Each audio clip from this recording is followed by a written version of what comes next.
নিরামিষ দিনে বাড়িতে পনিরের একই রকম রান্না বারবার না খেয়ে এভাবে একেবারেই সম্পূর্ণ নিরামিষ পনিরের কোরমা বানিয়ে দেখো, দারুণ খেতে হয়।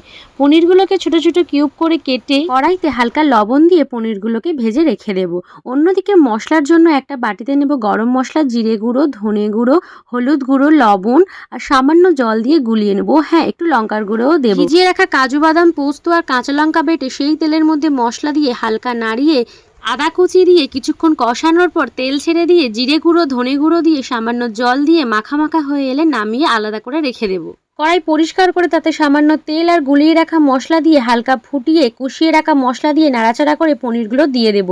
পরিমাণ মতো জল দিয়ে জল একটু ফুটে এলে হাফ কাপ দুধ দিয়ে গামাখা ভাবটা চলে এলে দেবো স্বাদ মতো চিনি, ঘি আর গরম মশলা ছড়িয়ে হালকা নাড়িয়ে সার্ভ করব সম্পূর্ণ নিরামিষ আর অসাধারণ স্বাদের এই পনির কোরমা।